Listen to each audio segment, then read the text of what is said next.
Hello everyone to this session. My name is Nura Ghabra.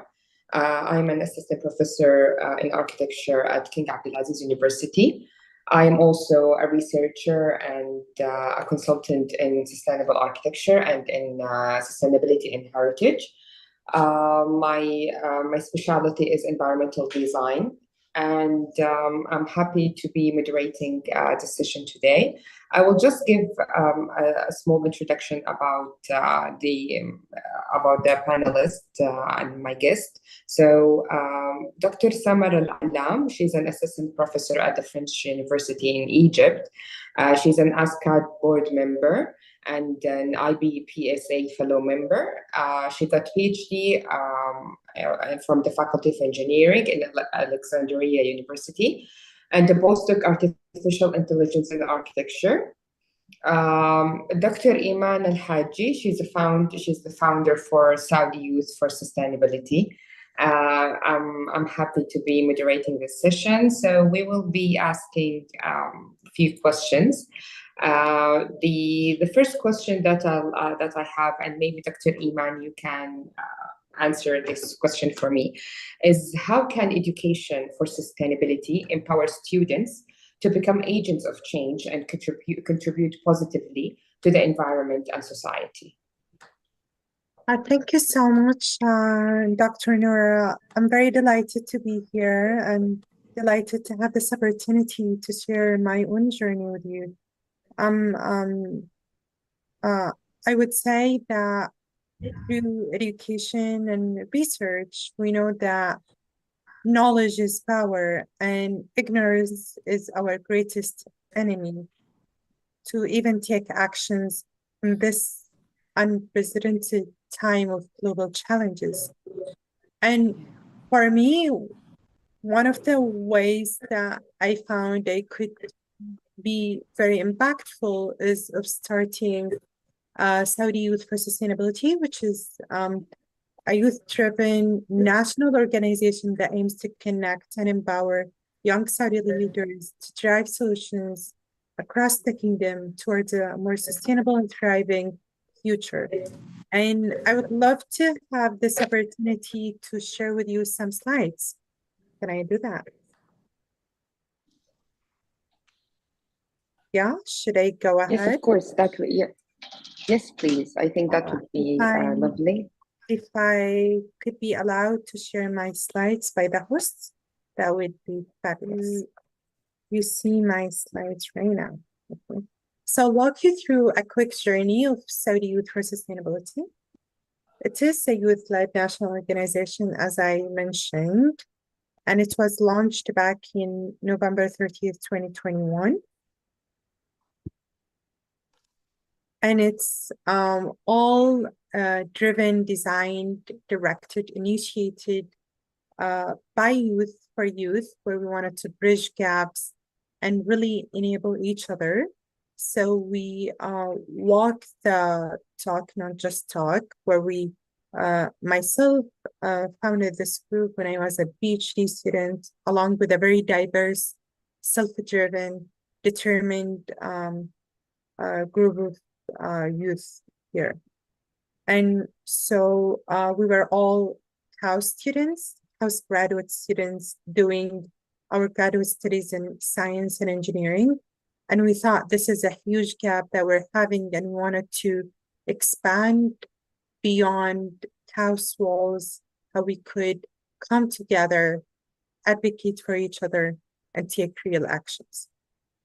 Currently, we have about 2,000 young change makers. These are university students and high schools. We have about 450 impact supporters. These are professionals that are willing to empower and cultivate youth initiatives. And we have 18 groups across the country nationwide.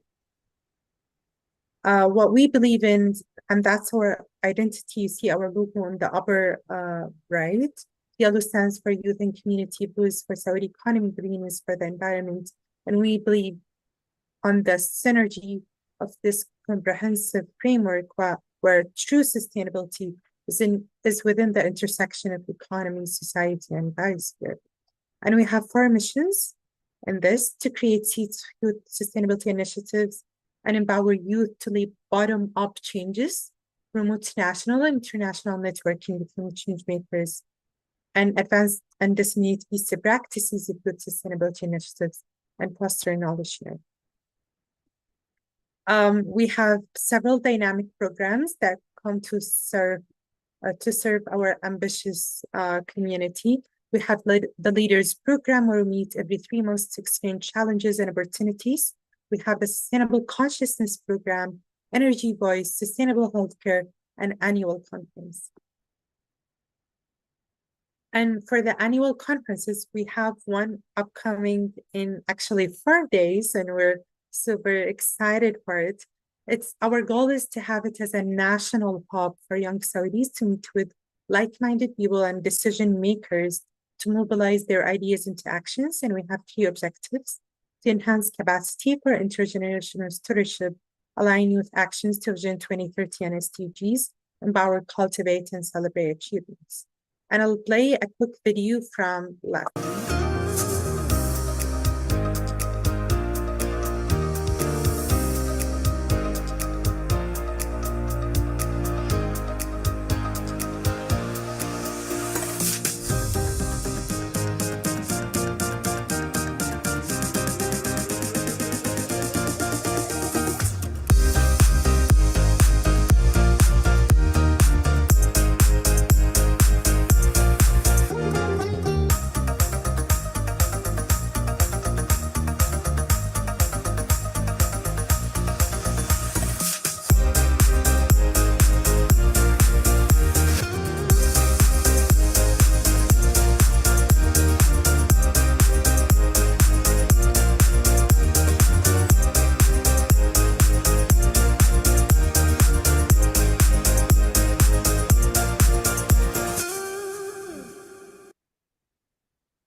I'll pass on the next slides, where we dig deeper on how we're truly enabling youth in terms of capacity building. And this is more on this year conference, but I want to highlight how we're truly empowering youth through a very designed program where we inspire, integrate, and innovate. With that, and also within the structure and design of this initiative, where we see that the committee is built from younger generation, and it's truly a bottom-up approach, and it's not imposed by, let's say, top executives, but it's coming from ground up, very homogeneous, but very genuine initiatives and huge gathering. So if you want to learn more about our initiative, if you want to get engaged, if you want to support, please, I encourage you all to visit our website, sys.cos.edu.sa, scan this QR code. Amazing, amazing. Thank you very much, Dr. Eman, for sharing this inspiring initiative with us. And I'm sure that it will empower students toward sustainability. My other question is to Dr. Samar. Can you hear me, Dr. Samar? Yes, I can hear you. Amazing. So my second question is, from your experience, what innovative teaching methods or approaches are being employed to engage students in sustainability education and create a deeper understanding of environmental and social issues? So if you can share with us some of your experiences in the matter, that would be great. Yes, I would like to share a screen if possible and share a presentation as well. Can you give me access?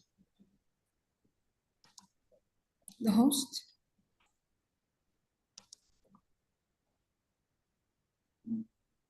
Is it possible to share a screen? You can make me a co-host. Yeah, I think the host, yeah, I think you can share the screen now. Okay.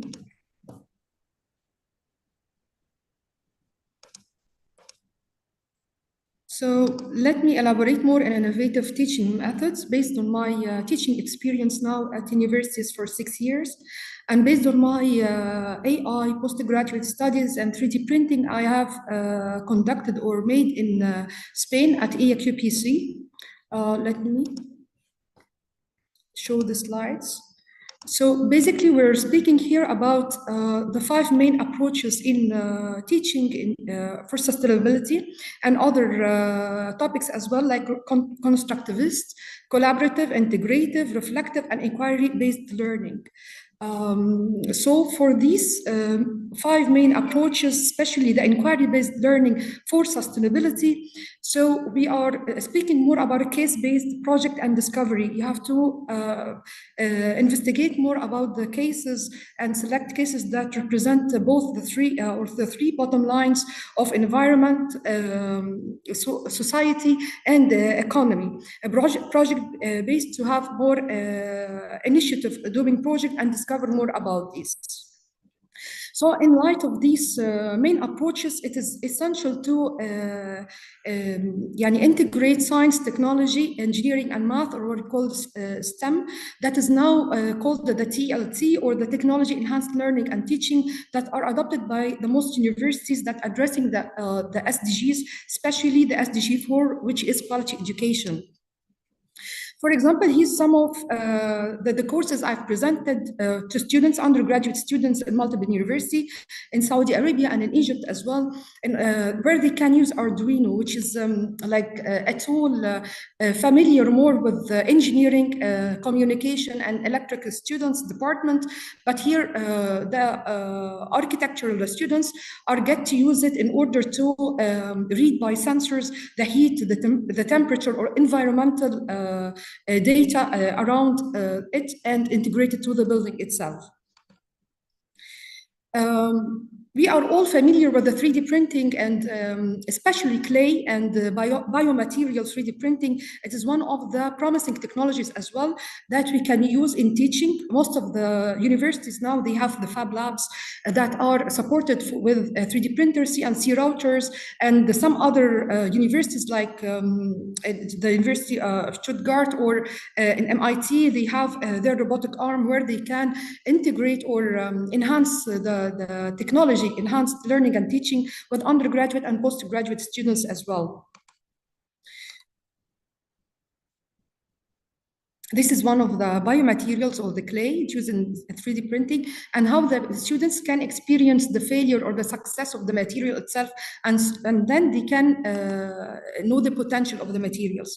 In addition, it's not only applying or committing to the courses presented by the universities or the universities program. We can enhance their experience or the students' experience on the undergraduate or the postgraduate level with workshops. We can organize a lot of workshops in between the semester, in between the scholar year, so we can enhance the students' experiences using technology and getting enhanced with the more environmental and the more technologies that can be adopted.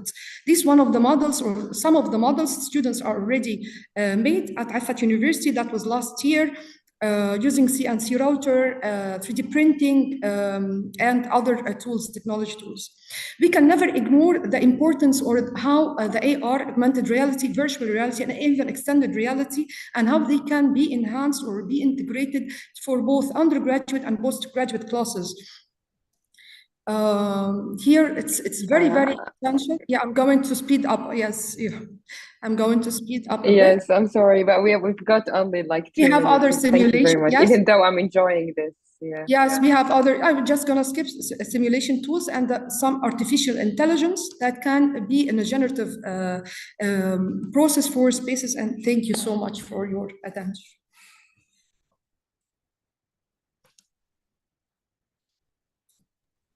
Amazing, amazing. Thank you, Dr. Samar, for sharing your experience in this. As we can see that enabling students and through innovative tools can definitely enhance their education about sustainability, and it can broaden their image and all of those tools require high competencies from the academics as well. So in order to teach those skills to the students, the academics themselves should always elevate their knowledge, their skills, their experience about innovative approach and sustainability, which can be a challenge when we speak about sustainability in education. I think we came to the end of our session. Thank you very much for my colleagues and for the panelists, Dr. Samar and Dr. Eman, for joining us and for sharing their experience about the education and the sustainability in the academic sector. Thank you so much. Do we have time for questions? If the host can advise us if we have time for questions.